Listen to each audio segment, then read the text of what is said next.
Sometimes some white belt come and they show me a technique, and I never tell them that this is a bad technique, or this is bullshit, or this is gonna not work, or they should focus on the base, because that's my job to make them focus on the base. I create a program, and with that program, if they come to the class, they're gonna work in on the base. When white belt or any belt show me a technique that he like, is a technique that most of the time he's gonna do it outside of the class, and he's gonna do it on his own. That means I don't need to be worried about the fact that he's gonna only do this technique and not being good with the rest of the close guard, of the half guard, because I'm gonna make sure that he's good on the basic. And you never know if a technique is good or bad, because if you take the tornado guard from Cyborg, Cyborg started to do it when he was a blue belt, and he continued to practice and to perfection it until he became a black belt, and he started to do it against everybody in gi or no gi. You never know if a technique gonna be good or not, because maybe the white belt gonna show you a technique very bad that you think that gonna not work, and then just put him in trouble. But with time, you're gonna improve it, and you're gonna make it better and better and better. For me, Brazilian Jiu-Jitsu is a martial art, and I truly believe about the word art. The word art is that there is rules that help you to be better.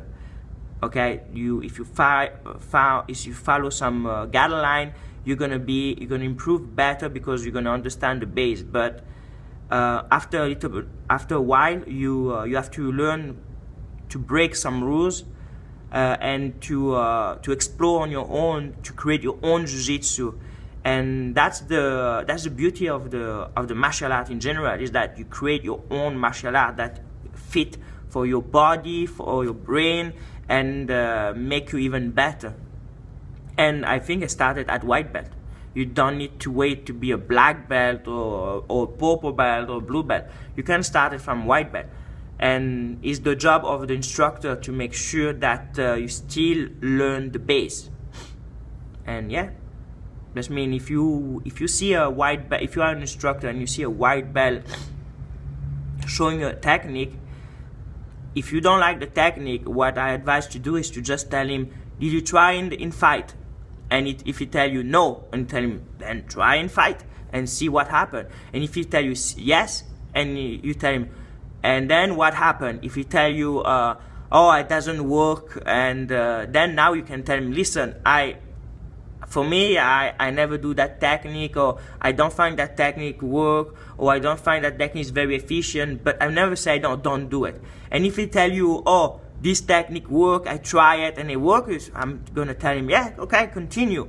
And if in the future he tell me, yeah, I tried this technique, it work against white belt, but it doesn't work against higher belt, I tell him, maybe you have to change something about the technique, or maybe this technique is limited, or maybe you have to try something else. But then never tell him, no, don't do that. If a white belt come and he tell me that he want to try a berimbolo or a warm guard from the beginning, I'm like, go for it, have fun. At the end of the day, jiu-jitsu is also an adventure. You make your own adventure, and you make your own choice about which jiu-jitsu you want to play and which jiu-jitsu you want to be. And your body and your brain and your opponent gonna show you your limitation, and which jiu-jitsu you can use and which you are not good, or you don't understand enough, or you don't have the quality required to use it. And that's it.